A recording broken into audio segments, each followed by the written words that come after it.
Good evening, popular astronomers. Back in a couple of minutes. The official show starts at 8.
Good evening, popular astronomers.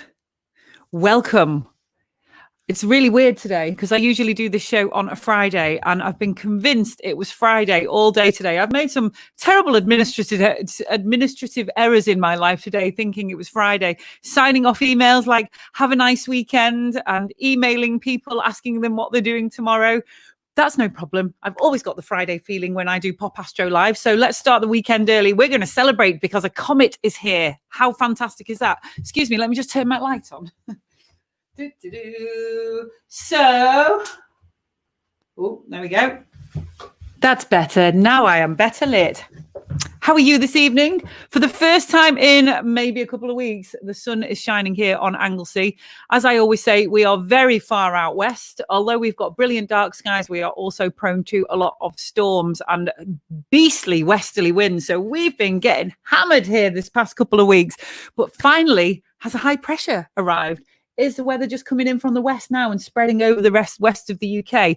Over in that direction is Snowdonia. So hopefully the cloak of cloud is moving away and bringing a clear night behind it. And who knows what we're going to see? Well, hopefully in a little moment, you're going to know what is in the sky over the next couple of weeks. So this is Pop Astro Live. It's our weekly show. We have a different special each week. Tonight it is a Comet special, with a little soupçon of Jupiter and Saturn.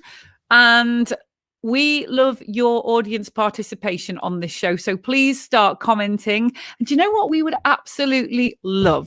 The SPA is a voluntary organization, and every 2 months we have a brilliant magazine, we have meetings and all of the benefits that happen when you become a member. But it's really important for us that we keep new blood coming into the new blood. That sounds a bit sinister. New blood, fresh blood into the SPA. So please hit the share button on this video and share it so all of your Astro pals and even your not so Astro pals can see the video and give it a like as well, because, you know, astronomy is for everybody. So give it a share onto your timeline, tell people to watch us, and let's get the audience numbers swollen, and hopefully get some new members as well. This show is really to educate everybody of any level in astronomy. So share it with the world and get people on board with the SPA. That'd be fantastic. Right, we've got 9 comments. Thank goodness for Facebook pop-ups. Hi, Vicky. Nice view of your refractor. Thank you, Alan. This thing is a beast, and it might be coming out tonight, Alan. It's amazing. This is the new Celestron StarSense, which you slot a smartphone in, and I reckon with the app technology, you can get to any object in 10 seconds. I reckon it might be the world's fastest telescope. Excuse me, my phone is ringing. Oh, excuse me. I must always remember to switch my phone off. There we go. Okay, so this is my Celestron, and it's a beast. It uses arrows on the screen of the app to whiz it around the sky in a heartbeat, 10 seconds to any target. So hello, Paulina, one of our regulars. Really nice to see you here this evening. Simon, hi, Simon. Hopefully no clouds tomorrow morning. I know we're all praying. It's hopefully, hello, Christopher, where it's just past midday in Arizona. Now, Arizona is on my timeline a lot at the moment because it's the yearly anniversary of when it should be Space Fest, which is the big, massive space gathering at Star Pass Resort in Tucson, which I went to and hosted Brian Cox onto stage because I was a compere. One of the showbiz astronomy moments of my life. Going to be upset tomorrow when I have to go to work. Oh, yeah. Thursday equals Friday. Yeah, absolutely. Hello, Michael Barrett. Good evening. Également, je parle français. And hello from Abingdon, Madeleine, with a nice cat for a face. Great stuff. So let's have a look who we have got on the show this evening. Well, first of all, plug the mug. What colour is tonight's lipstick? It's gone. Usually I've got lipstick stains. I do only use this mug once a week. It's a special mug, so I drink a bit out of it, and then it kind of goes to get washed up. And we'll frequently have last week's lipstick on it because sometimes the boyfriend misses it. So stay hydrated with the Pop Astro mug. Go to our shop on popastro.com. We have got loads of new merchandise. Paul Sutherland has been working hard coming up with punny mug puns to entertain you every time you take a sip of your favorite beverage. The current favorite is Astronomy is Looking Up. And ain't that just the truth? So I can't make tomorrow's show because I'm doing it tonight. And my excuse is I'm actually going to the moon. No, I'm not really. I make videos for a living, and I've got my first outside commission in 4 months. I'm filming a band. So tomorrow night I'm otherwise engaged, and that's why it is tonight instead of Friday. But I'm excited. I've got work. I'm allowed back out into the back into the wild. It's like I put a radio collar on me and make sure I don't go too far away and track me. So on tonight's show, we have got prize-winning planetary photographer Martin Lewis, who will be explaining how to use an atmospheric dispersion corrector to improve our photos of Jupiter and Saturn. We've also got Colin Snodgrass, who is planning an ESA probe to intercept a pristine comet as yet undiscovered. And also joining us in a little bit is prolific observer Dave Eagle, who will be racing over from his virtual astronomy club studio. So when was the last time you saw the sky? An amazing thing happened the other night. I woke up at about midnight and I could see Saturn and Jupiter. And I showed the boyfriend Saturn and Jupiter for the first time in his life through my telescope. So July is a great time to view Jupiter and Saturn, but both of these planets currently sit well below the ecliptic, so they never really get that high up. Jupiter reaches opposition sometime next week on the 14th of July, so it will be visible for all of a short summer night, but only climbs to around 16 degrees of elevation, which is about 1 potato, 2 potato. That's 10 degrees when you hold your fist at arm's length, so it's 1.5 fists. Maybe that is about 15. Yeah, so it's going to be over there, quite low, and you're throwing fists at the sky. It will show a beautiful 48 arc second disk shining at magnitude minus 2.8. So it will be obvious and worth seeking out, although the low elevation may require prolonged observation to pick out all of its details. Couldn't really see the spot on that. You could just about see some banding on it, but we got all 4 of the Galilean satellites the other night. Saturn follows closely behind Jupiter, reaching its own opposition on 20th of July, shining at magnitude plus 0.2. And with its beautiful rings, it looks like an aeroplane dive bombing at the minute. Saturn does. It's given us a full frontal. The ring system is tilted 21.7 degrees towards us. So throughout the period, it will be fascinating to switch between the two targets. It's really good. They're pretty much next to each other. Just a tiny little swivel of the telescope alternating between the two. What an eyeful. And it occurs to me, the first time you ever show anybody Saturn down a telescope, it's a bit like seeing a film star. You've only ever seen Saturn on TV and in pictures, and suddenly it is there in front of your eyeball. And the wonder and the delight that people get when they see film star Saturn for the first time. But don't you ever think that sometimes looking down an eyepiece like that is a little bit like looking down a microscope? You're looking at tiny things, and it's very similar to a microscope, except the universe is your Petri dish. So I likened it the other night that actually, when you're looking at Saturn, it's actually a little bit kind of like looking like Marilyn Monroe down a microscope. And hopefully in a moment, we will have Martin here to help us improve your views of these beautiful planets. Let's see if he's online. He's not here. Come on, Mr. Martin. Let me just check. Just let me check. Martin. Hey, Martin. Okay, so I'm just going to invite Martin to the chat. Apparently my invite hasn't gone out. Invite.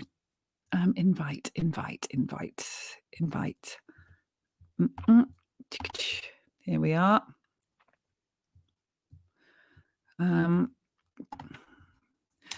So with a bit of luck, I might even see a comet right now. Here we go. Great. Okay, so let's see who's commenting. Hello from Scotland, John Mitten. Hello, John. What's that on your profile picture? Just trying to have a look. You look like you're out somewhere very nice. My mug only used for hot chocolate after observing. Michael, tell me what brand of hot chocolate you use, please, because I don't really have much success with it, to be honest. Hi, from Tucson at 32 degrees north, both Jupiter. So when I lived in Ibiza, they called it Jupiter. Jupiter and Saturn are quite high up, and there have been very few clouds since April. Maybe Tucson and the UK need to do an exchange program and swap slightly for a couple of months so we can exchange skies for a bit. We would love to have some of the clear skies of Arizona. And hello, Gillian. Hi from Cambridgeshire at last. Lovely picture of the full moon there that you've got there, Gillian. And Sandra Grace is saying hello as well. One of our newest members. I've been saying this for a while now. I need to drop the fact that you're a new member, Sandra. And but thank you very much for joining us and becoming an SPA member. So that is all very good stuff. We're just waiting for Martin to join us. I think he's just getting his technology into shape. And then we have got two Comet experts coming on, and we're going to be playing a game. Now, a couple of weeks ago, we had Luke Jeremon, who is creator of Museum of the Moon. Here's Martin joining us right now, actually. So we had Luke Jeremon, who's creator of Museum of the Moon, and I had to think of some interesting game to play, and we played a game of crater or potato. Was it a crater on the moon or was it a potato? So coming up in a couple of minutes after Martin has done his little presentation, we're going to be playing a game very similar, and it's going to be something that rhymes with comet. What could it be? Paul Sutherland will be quaking in his boots in case I do comet or vomit, which I've been forbidden from doing. Don't worry, Paul, I've come up with a much better idea. Okay, Martin, we are coming over to you any moment now. Let's put your little banner on. Here he comes. 3, 2, 1. Hi. Hello, Martin. Hi. Hey, how are you? Very well, thank you, Vicky. How are you? Very good. Good. Now the tech is working. We had a little dress rehearsal yesterday, didn't we? Excellent. Yes. Yeah, Excellent. finally got there in the end. Cracked the technical problems. Problems. Hopefully this will go smoothly. Yeah, as smooth as that Comet NEOWISE jetting through the vacuum. What do you think? Yeah, terrific comet. Haven't seen it yet myself. Weather's hasn't been so good the last few days. Mm-hmm. But over the weekend, I think it's now gone circumpolar, which means it doesn't set. And hopefully, maybe tomorrow night or Saturday night, maybe Sunday night. Weather's looking good, and I think there's a chance of seeing it around about midnight. I think. Right. Low, very low in the north sky, below the bright star Capella. So you look directly north, and around about midnight, pair of binoculars will help, and you need a clear northern horizon. Oh, I'm just looking at the big mound that I've got outside my house in a northerly direction. How many degrees? Oh, hello. How many degrees is it high? It'll only be a few degrees high, I think, maybe 5 degrees, possibly Okay. less. So you do need a very low northern horizon to get a chance of seeing it. As the night goes on, it will rise, though. So, and then in a few days' time, towards the middle of next week, towards the end of next week, it'll be significantly higher in the evening sky. So for a lot of people, that will be the best chance to get a decent view of it. I'm just looking out my window at the minute, wondering what my chances are. Or should I disrupt my sleep pattern, do you think, for it in the next couple of nights? Or should I wait until it's a bit easier to see? That's a dilemma. I would always take the first opportunity you can get. That's so true. Yeah, otherwise you never know what might happen. So Sure. I'd go for it. Okay, excellent. All right, I have your permission to stay up late and disturb my boyfriend by coming in at 3 a.m. all excited, jumping on the bed. I've seen a comet. Paulina Morton is asking, how are you, Martin? Very well, thank you. Yes, and looking forward to giving a short presentation about atmospheric dispersion correctors. Yeah, so not particularly comet themed this evening. Oh, Bath astronomers are saying set the alarm clock. Yeah, that's very true. So not quite comets, but it is related to what is in the sky at the minute when you're outside looking at the comet. Yes. So it's about viewing Jupiter and Saturn, which are coming into opposition this month. So they'll be at their nearest to Earth and brightest. I think Jupiter is the 14th of July and Saturn on the 20th of July. Okay, so shall we do what we rehearsed in the rehearsal and share the screen? Right, let's give it a go. Let's see.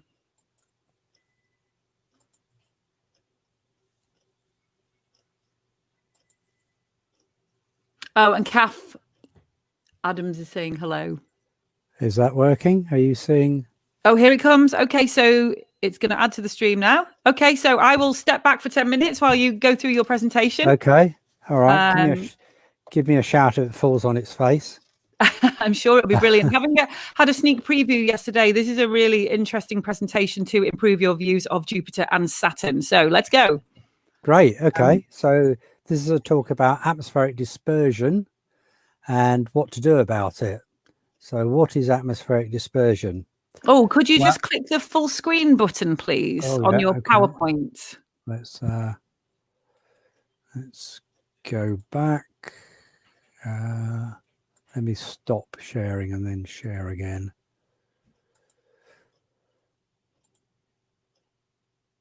Let's try.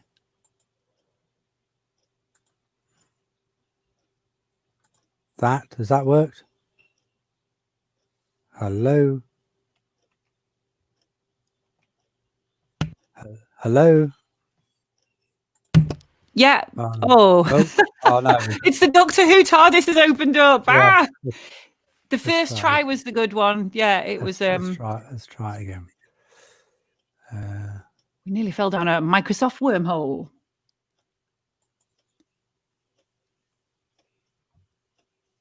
That worked yesterday, and then. So, can you see that? I can. It's requesting access, but it's not full screen yet. So I think you need to make your presentation full screen. All right, I have. Don't know why it's doing that. So I'm making it full screen. Okay, let's have a look. Oh, it's not full screen. Do you want to try again? Third time lucky. 1, 2, 3. Right. Entire screen. Allow.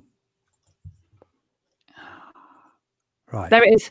Don't touch Right. anything. It's there. Let's go. Right. Okay, let's go. So, as I said earlier, Jupiter and Saturn both come into opposition this month. And if you want good views of them, you should consider buying an atmospheric dispersion corrector. So why do I say that? Well, these are the altitudes of Jupiter and Saturn this year and coming years. And you can see that both Jupiter and Saturn are very low in the sky at the moment. And that's because they are about as far south in the sky as they can go, about as far south of the celestial equator as the ecliptic goes. So Jupiter will rise no more than 16 degrees above the horizon when it's at its highest, which at opposition night will be at 1 o'clock in the morning. So that is midnight GMT. And Saturn only half a degree above that when it reaches opposition 6 days later. And they're very close in opposition because they're actually pretty close in the sky. They're not too far apart at all. And oh, why has that done that? There we are. And actually on December the 21st, they will be extremely close to each other, which will be a very impressive sight just shortly after sunset in the southwest sky. So being very low in the sky, it means you're looking through a much greater thickness of atmosphere, and the chances of getting steady views are reduced. Because you're looking through a lot of atmosphere, you're then subject to the disturbing effects of the atmosphere, which causes a loss of resolution. So if you're looking at it through a telescope, you might see quite shimmery views because they're so low. And also you will lose light due to atmospheric absorption. But even if you get really steady and transparent skies, low altitude objects suffer from an effect called atmospheric dispersion, and that dramatically affects what details you can see. So light from an object low in the sky, when it hits the atmosphere, gets bent, and the amount it gets bent depends on the color of the light. So you can see in this schematic, the altitude of Saturn is raised slightly by that bending or refraction effect, and the amount it's lifted depends on the color. So it's lifted the most by the blue because there's the most refraction in the blue end of the spectrum and the least in the red. So what happens is Saturn, nice sharp Saturn, gets split up in and smeared vertically, and you end up with color fringing. And you get the same thing with stars. So here's Polaris at an altitude of 52 degrees. So this is a photo that I took a few years back where I haven't aligned the colors, and you can see that the normally white star is actually split into a little rainbow, a little vertical rainbow. So you get the same thing with planets, and even if you try and match up the colors. So here's an image of Saturn taken in 2016. Saturn was 17 degrees high. On the left hand side, I've made no attempt to align the colors. This is with a color camera, and you can see the color fringing there, blue at the top and red at the bottom. In the right hand side, when you're doing your processing, you can realign those color channels, the red, the green, the blue, and try and line them up, and that's partly successful. So on the left hand side and right hand side, you can see Cassini's division there, reasonably sharp, but at the top and the bottom you've got a lot of smearing, and that's because within each color you get separation. So blue isn't a single wavelength, neither is red or green. It's a band of wavelengths, and you get this dispersion effect within each band. So what can you do about it? Fortunately, there is a device on the market called an ADC, or an atmospheric dispersion corrector. There's quite a few out there. ZWO do one, Altair Astro, Piero Astro, and they're the price of a premium eyepiece there. So what's in one of these? The key thing, and you might be able to see these levers on the bottom one there sticking out. Each lever controls a prism, and on the inside they look like that. So at the top you can see the split light from your planet or star spread into a little spectrum. But if you use prisms, two thin prisms at the bottom, which are adjustable, then you can compensate for that and produce a dispersion effect that almost exactly cancels out the dispersion introduced by the atmosphere. So it recombines the colors. That's what one looks like in the wild. So you can see at the top the planetary imaging camera. This is one from the imaging source. Then in the middle, the filter block. This is a custom filter block. Allows me to put different types of filters in there. I'm just using one there to block the infrared and just let the red, the green and the blue through. And then at the bottom with the levers and the graduations there is my atmospheric dispersion corrector, and that plugs into my Barlow, my magnifier. So as we saw before, here is Saturn on the left as it comes, as it's imaged. On the right I've aligned in registacks, and then with an atmospheric dispersion corrector you can see the dramatic improvement in resolution that you get. It really is significant, and you can see how the Cassini division, which was only just visible left and right, is now visible all the way around the disk. So here's an image taken of Saturn in, oh, sorry, I've missed a shot. There we go.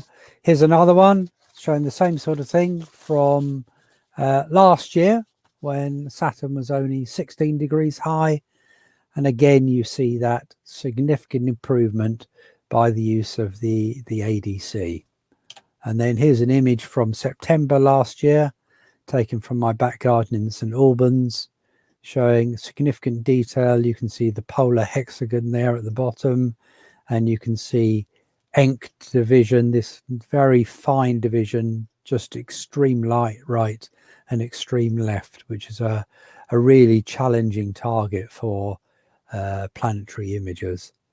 And it's transformational, the atmospheric dispersion corrector. There was a time not so long ago when if planets were below 35 degrees, you just didn't bother imaging them because atmospheric dispersion caused such a problem.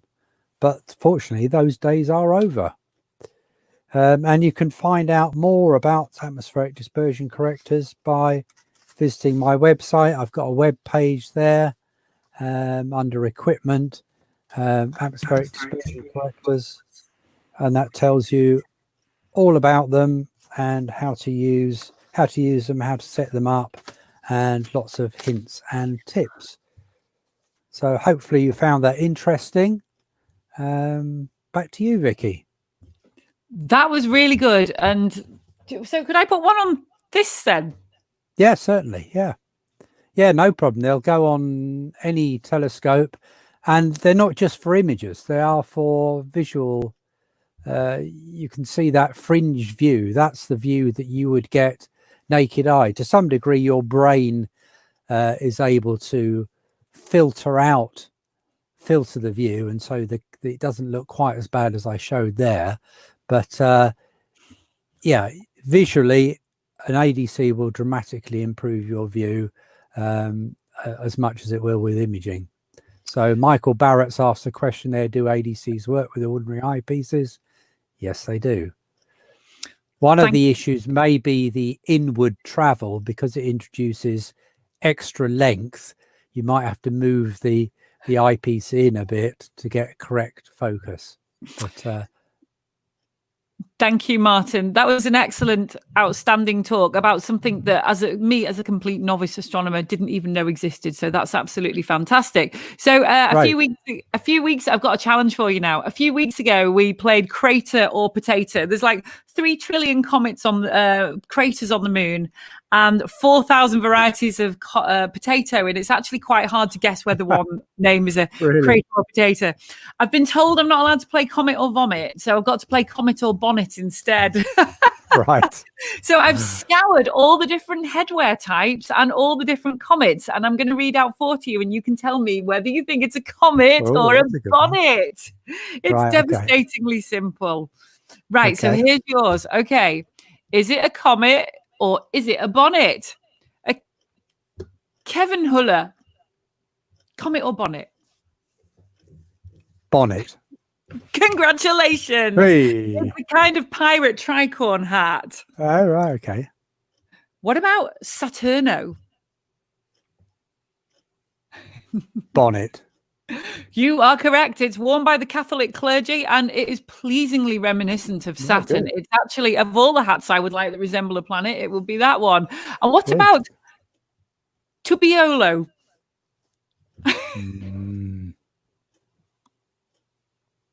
Bonnet again. You are wrong. It's a 2005 Jupiter family comet. So there we go. You got 2 out of 3, Martin. Thank you for playing. The prize is on its way. You've won a comet. Well, I hope you have a fantastic weekend. It's not Friday. I've been keep on thinking it's Friday. I've had the Friday feeling because this is usually on a Friday night. So yeah. It's been a pleasure. Thank you very much for your time, Martin. All right. Thanks for inviting me. And get out and look for that comet. First one to spot it wins a hat. See you later. Bye. Bye. Great stuff. Okay, so it's the Pop Astro Live Comet Special. Coming up now, we have got Colin Snodgrass. So let's get Colin on. Coming to you in 3, 2, 1, Colin. Hello. Hi. Oh, you're there. Good. I thought the sound wasn't working. Yep. How are you? Yeah. Good to speak to you. I'm good. Yeah. Thank you for giving up your evening to come on Pop Astro Live. It's most appreciated. No problem. So, whereabouts are you tonight, Colin? I'm at home in Edinburgh. So I'm based at Edinburgh University and at the Royal Observatory, Edinburgh. But at the moment, based in my home office, like most of us. So. Are you looking? Did you find, like, when you first started working from home, it was like, this is amazing. I can work in my pajamas. Why did I ever go to the office in the first place? And now, after 4 months of it, it's like, I really need to get out of this box room. Yeah, definitely could do with getting back in the office and seeing people again more than anything. Yeah, it's but yeah, it's an easier astronomy is an easier job to do from home than some things. Gosh. A bit challenging with observatories closed.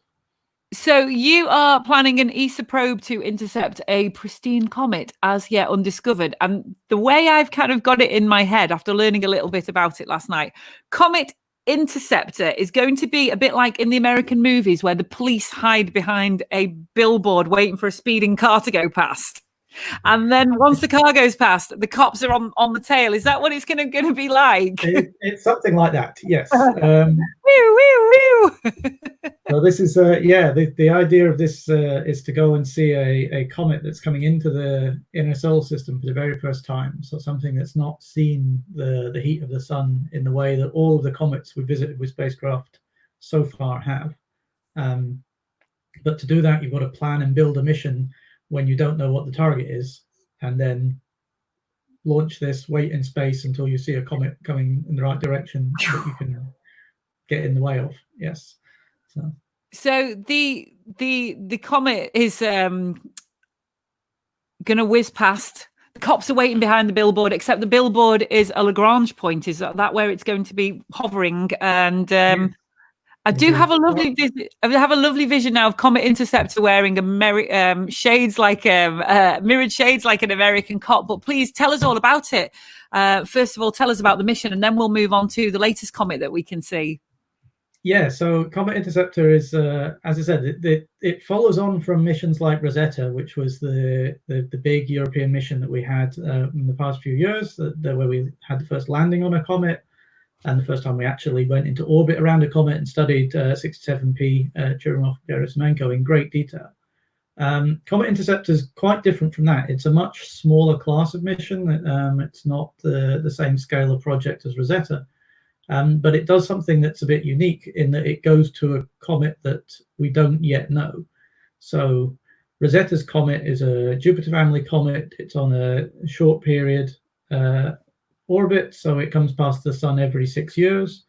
And one of the things we learned with Rosetta is actually the surface of 67P is quite evolved and quite changed by all these encounters with the sun. And so we wanted to go and see what a really pristine comet, something that's left over from the formation of the planets, looks like. And the only way to do that is to plan and build and launch a spacecraft before you discover the target, because a comet coming in from the Oort cloud for the first time, we would only discover maybe a few years in advance, and then it comes flying past and it's visible for a few months and then is gone. So the plan is to launch in 2028, actually sharing a ride with the Ariel space telescope that's going to one of the Lagrange points around Earth, and that's a good place to kind of park and wait until we see a comet that's coming. That sounds like such a cool mission to be involved in. When's it going to be launching then? So it's meant to launch in 2028. So it's a little way off yet, but this is the first fast class mission from ESA. So from only being the proposal being accepted last year to launch in 2028 is actually a very accelerated timescale for European Space Agency to do a mission. So it's been quite non-stop planning and figuring out the details in the last year or so. And will continue to be so for another few years yet. So. Have you bagged yourself a NEOWISE yet then? This is the name of the new comet. This is the new one, yes. So we kind of expect that most likely our target comet will actually be discovered by the LSST, the new Vera Rubin Observatory, this big survey telescope that's under construction in Chile, because this is going to scan the whole sky every few nights with an 8-meter class telescope, so something equivalent to the biggest telescopes that we currently have for detailed follow-up work, but it will be wide field imager, and it will scan the whole sky, and it's going to discover so many more comets, asteroids, supernova, anything that changes in the night sky. Oh, exciting, exciting. So we haven't discovered yet whether that means the comet will be called the Vera Rubin comet or not. We don't know quite yet what the policy is. Normally when something is discovered by one of these surveys, it gets named after the survey. So that's why there are many comet pan stars, and there's quite a few comets called linear, because these are other sky surveys that have been looking for asteroids or comets. And this is why NEOWISE is called NEOWISE, because it was discovered by the NEOWISE asteroid survey. So where does the comet come from then? So the comet NEOWISE is also coming from this Oort cloud. So this is the same region where we think our target comet for the mission is going to come from. So the Oort cloud is this cloud of comets that sort of surrounds the solar system, and it stretches halfway out to the distance to the next star. It's really the very extreme edge of the solar system, hardly bound at all. It's so far away we can't see anything out there. Even if there was another planet out there, we wouldn't be able to see it directly with telescopes because it's so far away. But we know it exists because we see the comets coming from there, and there has to be this population of comets, this reservoir where they come from. And then you get two different types of comet coming from the Oort cloud. You get ones that are coming in for the very first time, things we call dynamically new. That's the ideal target for Comet Interceptor. And then you also have things that are kind of that have come past once or twice before, but are on these long periods that are very long by human terms, but short in the edge of the solar system. And NEOWISE is one of those. So it's currently the estimates on its orbital period are measured in a few thousand years, which is it means that it's not something that we've seen before. as people, or it wasn't recorded if it was seen before. But it is on the edge of the solar system. That's a very short period of time. So how do you get a space mission to a project like this? So you have to wait for the right one. Basically, you have to wait for one that's going to come through the right region of space. So it's like, you know, your cops hiding behind billboards. They can only catch the comet that's going along that road. So we have to wait until we get a good comet that's coming in the right direction and into the sort of region of space that we can get to. And then when we see that, we fire the rockets and time it right to be in the right place at the right time and see it come past. So let's just explain what a Lagrange point is, and then you can talk about which one you're using, please. Question from Ian Baker, the guitaring astronomer. Yes. So the Lagrange points are places where the gravitational effects of a couple of bodies balance out. So we're talking about the Sun-Earth Lagrange points. So these you have L1. This is the one that's between the Sun and the Earth. And that's where we have some solar observatories sitting there. Particularly, there's the SOHO observatory, which has discovered many comets itself, the ones that are the small ones crashing into the sun. And then the L2 is the other side of Earth, so it's on the side of Earth opposite the sun.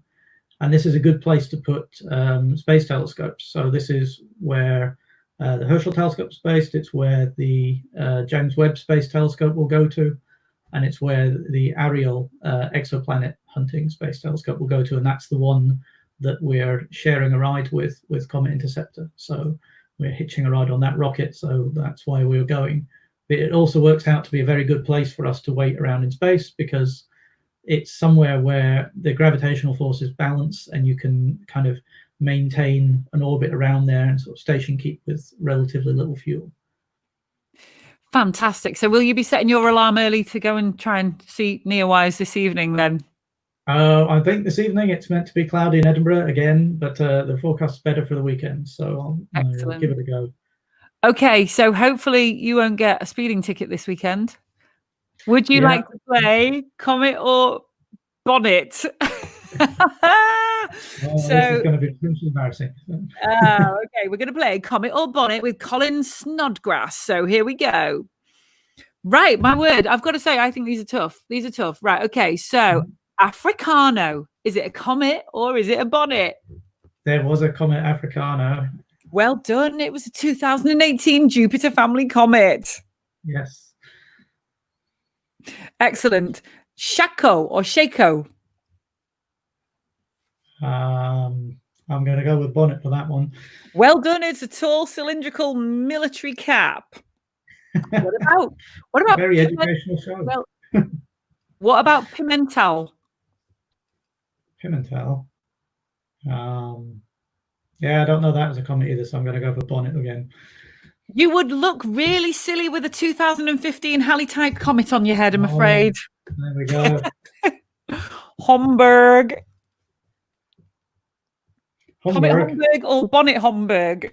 A Homburg's a hat. Well done, yeah. I just thought I'd put an easy one in. And Bressie. Would you wear a Bressie or would you look at a Bressie through binoculars? Bressie. Maybe that's a comet? Yes, you got 4 out of 5. Congratulations, Colin. Oh, not bad. Excellent. Well, I hope you have I've been thinking it was Friday all day. I've made so many errors telling people have a great weekend. It's not too early to start thinking about the weekend, though, is it? No, have a great Friday, then have a great weekend. Oh, we've got one more comment. Let's have a quick look. Will you wait for a perfect looking comet to go off? There's a great question from Simon. Will you wait for a perfect looking comet, good looking one, hubba, or go for the first good comet you see?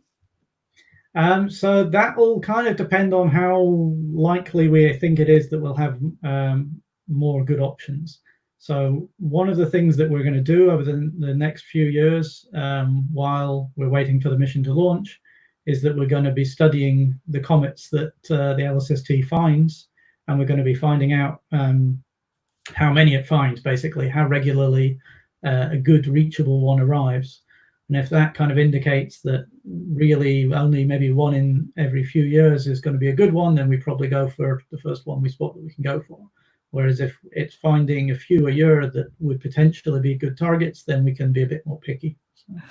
Well, who knew that Comet or Bonnet has got the power to cause family fights? Gillian says family fight over Comet or Bonnet. We got 3 out of 5. That's not bad. That's not bad. Well done. Well done. The thing is, last week, I can't remember what the special was. Oh, it was cosmology. And I really couldn't think of anything to rhyme with cosmology. So we didn't play the game. Colin, it's been an absolute pleasure. And hopefully I will see you around at one of these amazing astronomy events when they all come back online. Who knows? Yeah, hopefully so. Catch you later. Thank you very much. Bye. Bye. Thank you very much. That was Colin. Thank you very much, Colin. So next, I can see him waiting patiently in the waiting room. We have got, oh, he's waving his hands at me. I've got the power over Dave Eagle right now. He's down in the little waiting room. So I'm just going to have a quick chat before Dave comes on, Dave Eagle Nebula, as I'm now calling him, about the benefits of joining the SPA. It's really quick and easy to join. It will help your interest in the stars, and you will be welcomed into a really friendly community of people who all share an interest in observing or learning about the universe. The reason I do astronomy is because it is fun and I get to meet lots and lots of new friends, and new friends are so good for your mental health. They really do help you feel so much better and happier about yourself. And there's just something lovely about us as Astro types. There really is. I've got some lovely astronomy friends and we have stuck together for years and years, and everybody is very affable indeed. So you can either choose from a standard membership, which is £23 a year, the Young Stargazer, which is for those aged up to 15, or junior member 15 to 17. Both young stargazers and junior members enjoy the full benefits of membership for just £17 a year. Now, here's a great idea if you are a teacher. The same rate applies to school memberships, and we provide 1 copy of the magazine for the school and also access to our meetings for students. So get the school kids into it. Who knows, leaving. So basically, currently at the minute, I am writing a downloadable ebook about careers in space for children, space careers in the space sector for kids who love space. There is so much opportunity for clever engineers, technicians, scientists, creatives in the space sector. It's a massive, growing, thriving industry, even despite of COVID. In fact, the productivity in the space sector is 2.6 times higher than average because everybody loves their job so much. So leaving a copy of our SPA magazine around, you never know, it could change somebody's life, especially a young person's. Right, Dave Eagle, we're coming over to you. Are you ready? In 3, 2, 1, here he is. Hi, Dave. I'm good. How are you, Vicky? Hey. I'm a bit out of breath. Well, I'm a bit upset. I've just run all the way from the Virtual Astronomy Club, so I'm... Yeah, speaking of which, you've been two-timing me tonight with another Comet scientist. Who have you been chatting to over on the other side? I'm going to talk about it in a little bit, but it's the 25th anniversary of discovery of Comet Hale-Bopp. Right. This month. So we've had Alan Hale telling us all about his comet experiences and telling us about comets. I'm just going to read this lovely comment here from Gillian. This is wonderful and should be emblazoned in the testimonial section of our website. The Society for Popular Astronomy is fantastic. Something for everyone's level. It's a joy. Proud to be a member. I haven't been a member long. I joined in 2017. Wonderful way to spend your money. And lest we forget, it's not actually very much money, is it? No, I've been a member for many years. So, yeah. Haha, check you out. Very good. Very good. Excellent. Okay. So, Dave, what are you going to talk to us about tonight then? I'm going to talk about Comet NEOWISE, if you'd allow me. I will allow you. On your marks, get set, chat about comets, and then you can play. Right. So I'm going to share my screen. Yeah. So I should be able to share my screen. Yeah. Is that working? Now I can kind of see that you need to go full screen with your screen. There it is. Okay, let's go.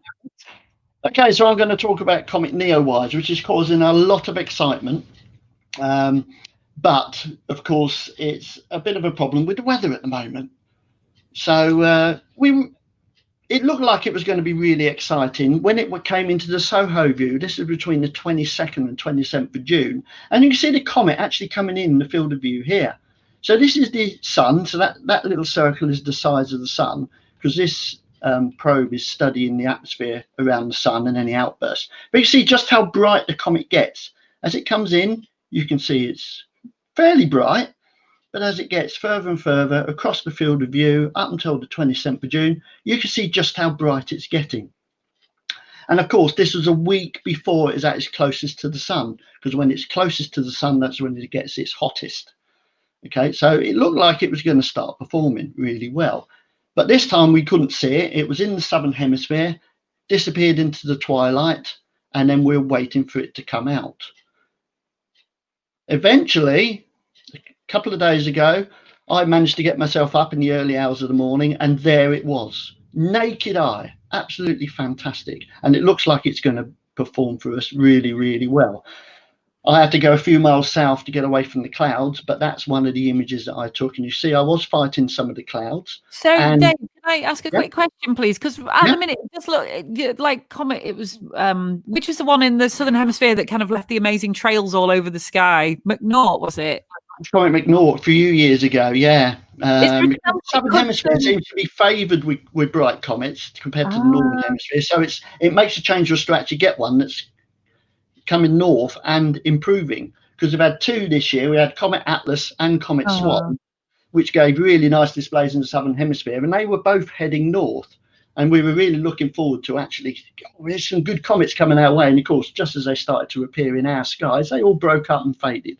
Is there a chance it might break up, or is it had its encounter with the sun then? Well, sometimes that happens. There was some talk a couple of days ago that might be doing that, which has caused some increased activity. But the tail is looking really, really nice, and it is a naked eye object. I left it a bit too late because I set up my vantage point with the camera, but there were persistent low clouds, so I had to up sticks and jump back in the car and drive a few miles south to get the clouds a bit lower so I could get the comet. But by that time, the sky was really bright. But this weekend, it looks like we're going to get dark skies. But I'll tell you the circumstances of the comet. So just a couple of the images that I took while I was there. So to help you find your way around where the comet is, this is the view towards the northwest sky just before sunrise. Okay, so as dawn's approaching, and you'll find the bright yellow star Capella here, and you can identify that by this triangular stars here known as the Kids.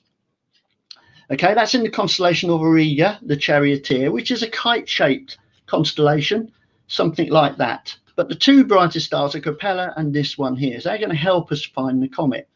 And if you can look really carefully, can anybody see the comet in the picture? Well, I'll give you a clue. It's here. So that's where the comet was, just above the cloud there. And that was a couple of days ago, but it is on the move. It's heading north. So that's where it was on the morning of the 6th of July, 9th of July. So it's about there at the moment. So it's moved up quite a bit.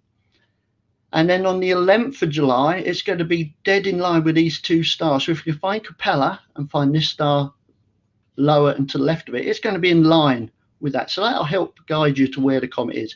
But if it's anything like it was on the 6th, you're not going to miss it. And some of the pictures that people have been sending in the last few days have been fantastic. So that's the sort of path it's following across the sky. So it's heading north. And at the moment, if you're in the northern part of the country, it's circumpolar. So, but it's only just above the horizon. Okay, perihelion closer to the sun was actually on the 3rd of July. But it's actually getting closer to the Earth at the moment. So on the 23rd of July, when it's at its closest to Earth is when it's going to be its brightest if it doesn't break up. Okay, because the proximity to Earth dictates how bright it could be. And that's quite a significant date because that will mark the 25th anniversary of the discovery of Comet Hale-Bopp on the same day, which is quite surprising. Lovely. And it's 103 million kilometers from Earth at that time. And at the moment, it's easiest in the morning before 3:30, because by about 3:30, the twilight's getting really bright. And I just managed to rattle off some images before it started getting lost in the twilight. So, you need to go out before 3:30. So it's a really early morning for people, but it's well worth it, tell you. And because it's getting higher in the sky, it's going to be visible in evenings as well after sunset. So you're going to get 2 pops at getting the comet. So early July, it's going to be visible low in the northeastern morning sky, which is the view I got on a few days ago. But go out before 3:30. But because it's getting slightly or slowly higher in altitude, so it's getting up a little bit, from the 10th of July, it'll be visible in the northeastern morning sky as it has been, but it'll be a bit higher. But it'll also be visible low in the northwestern evening sky after sunset. So if it's clear in the evening, get out and have a look. Okay. And if it's clear in the morning, also get out and have a look, because you'll see how the comet changes. And people have started to show it's got an ion tail forming now, very much like Hale-Bopp did all those years ago. So this is the path of the comet. So you can see it sort of swings round in a big loop. So here, down here is Orion. This is Betelgeuse. And here's where the comet currently is here, just to the left and lower down from Capella. Here's Capella and that other bright star. So it's going to move upwards in this direction. So by mid-month, it's going to be here almost at Lynx. Everybody knows the constellation of Lynx. Surely it's very, very, very bright. No, it's not. It's very indistinct and nobody really knows the constellation. These will guide you to, use these 2 stars to guide you to the comet, because, it's moving around in this direction, but you can still use those to go left and then up slightly.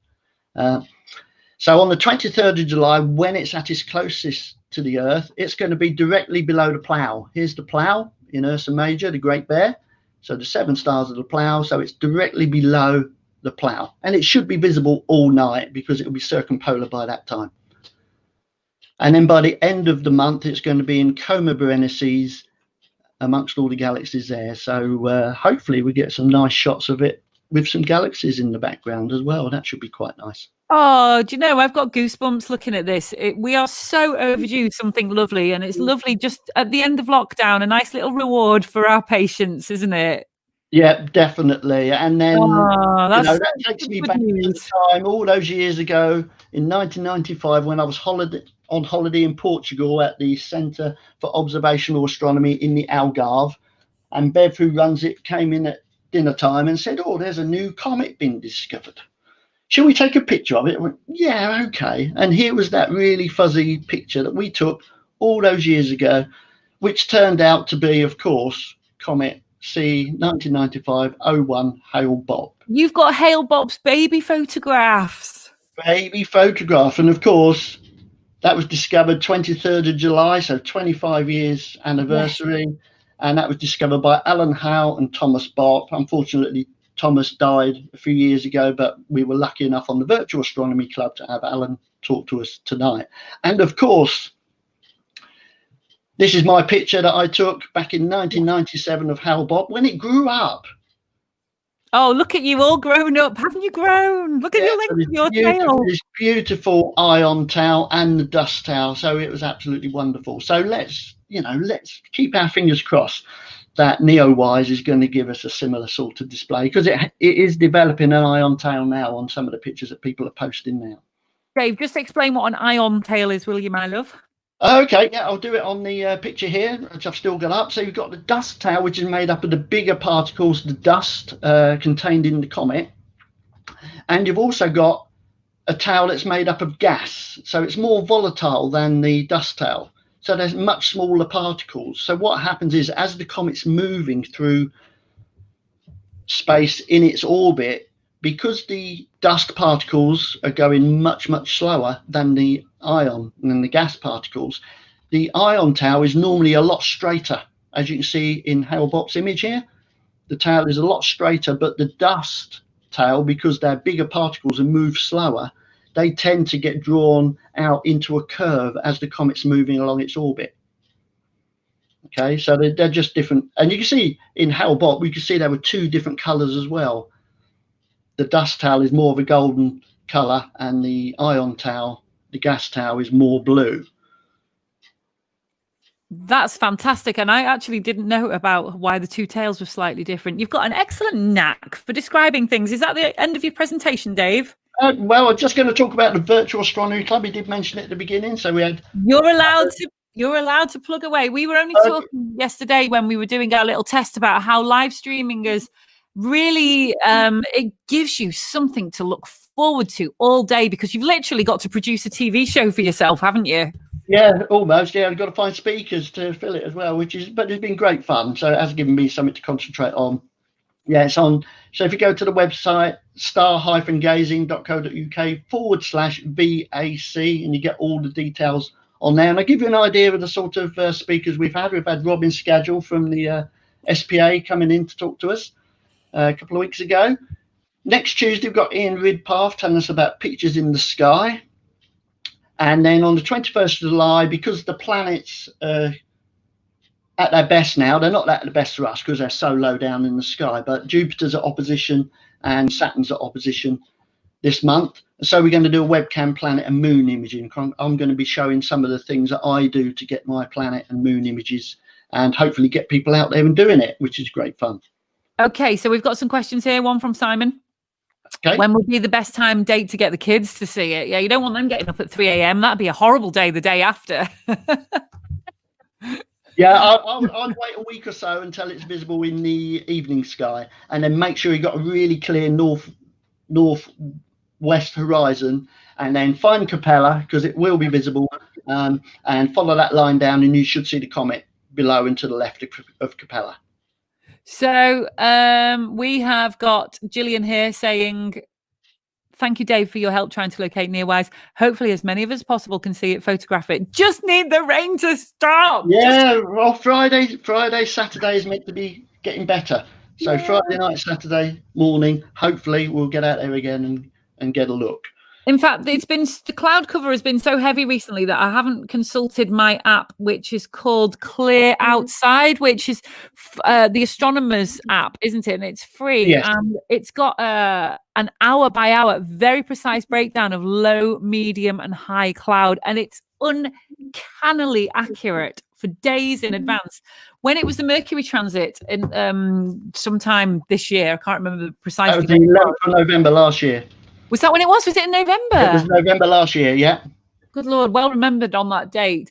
And it knew that it was going to be 60% cloudy in Delamere Forest, which is where we observe for mid-Cheshire. About 4 or 5 days in advance, it knew there was going to be a break in the cloud there. And I was the only person in the region who saw it. So Clear Outside, free cloud cover app, absolutely brilliant. Literally get it on your phone. Yeah. And then we've got Dave Graham. That name rings a bell. Do I know you, David? First saw Hale Bop in August 95 with a show off 36-inch refractor at the Lick Observatory in California. Yeah, and if you remember looking at the coma in Hale Bop, was the most fascinating thing I'd ever seen. It was like a lawn sprinkler. It was a spiral shape, and it was absolutely beautiful. Oh, if only I had the imaging technology I've got today to be able to capture that. But you never know. NEOWISE might give us some interest in there. NEOWISE is going to be a very well photographed comet, I do believe. Oh, it will be, yeah. So, Dave, thank you so much for coming on today. I think the last hurrah of this evening's Comet special is Comet or Bonnet. Are you ready? Oh, no. I wasn't looking forward to this. You were or weren't looking forward to it? I didn't catch what you said then. Say again. Okay, Comet or Bonnet? I've tried to choose one with amusing names. So what about Klinkenberg? Would you wear it or would you observe it? Comet or Bonnet? Klinkenberg. Bonnet.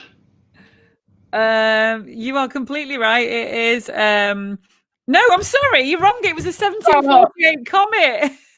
Oh, was that right? Do you know what? That doesn't sound right. No, Klinkenberg was a comet in 1748. I wasn't around at the time, so I don't remember that one. Nice, Klinkenberg. Okay, what about right? This is spelled U-P-E. I'm going to pronounce it Uppe. Oop. What's Oop? U-P-E. Comet or Bonnet? Let's say Bonnet. It's a headdress made from straw. What about Hartwig? Hartwig. That almost leads you to say it's something you wear on your head, doesn't it? But I'm going to say Comet. It was an 1879 Comet. Well done. What about Ushanka? Comet or bonnet? Go for bonnet. It's a trapper hat, a fur trapper hat. You know, the ones with the flappy ears. Thank goodness for that. Oh, thank God, thank goodness. And the final one, was it a comet or is it a bonnet? Pork pie. That's a hat, of course, yeah. I'm trying to think. Well done. There was never a comet pork pie. But there should be. Maybe one day, or in a parallel universe, a pork pie discovers a comet and we get a comet pork pie. An asteroid named after pork pie, you never know. So, Dave, I hope it's not Friday. I keep telling everybody, have a great weekend. It's Thursday. Mind you, it's Blur's Day because one day blurs into another. Blur's Day, yeah. Oh, tell me about it. Tell me about it. Well, Dave, thank you so much and well done for supporting the SPA and doing all your other amazing virtual astronomy stuff. Is it on Tuesdays, did you say? It's Tuesdays now. Yeah, we did do Tuesdays and Thursdays, but on July we switched to just Tuesdays. But because Alan could only make Thursday this week, we did Thursday this week. So Tuesday evenings, the Virtual Astronomy Club. Come and join us. Everyone's welcome. Give us in a couple of sentences why the SPA is so great and why people should join. Because it's accessible to everybody. You know, there's something in the magazine for everybody. And it's not full of stuff that sort of you look at and go, oh, it's gone. No, sorry. Yeah. It infuses people, gets people involved. And that's what we want with astronomy, is get people involved and get them out there and doing it. That's what it's all about. Such a wonderful hobby. It's so good for your mental health. And have you made lots of friends through the SPA? Not that many, actually. Oh, only recently, because I've not attended many of the meetings, I must admit, because they've all been down in London. But since they've been going virtual, then I have. That's great, isn't it? Yeah, and I've met a lot more meetings have gone, and you know, that's one thing that I found with the virtual things that I do. It allows you to get people involved who perhaps wouldn't be able to travel, wouldn't be able to go anywhere. So, you know, people who are housebound or whatever, they can still get involved. And that's what I've really been impressed with the virtual stuff, which I probably wouldn't have considered before. So although I started the Virtual Astronomy Club because of the lockdown, I think we will continue with it going forward as well. So it's been fantastic. And I've made lots of friends as a result of that and got involved with the SPA as well, and yourself, of course. Me and you, yeah. We wouldn't have known each other very well. We would have just been friends on Facebook, really, wouldn't we? So, okay. I don't think I've had a drink this whole time. Have you got an SPA mug, my love? You need one. I've got Love you to the moon and back. Well, I love you NEOWISE and back. So I'll see you later, Dave, and I'm going to sign off now. It's been a pleasure, everybody. Like, tag, share this video. We're going to go now. See you later. Thank you, popular astronomers, and good night.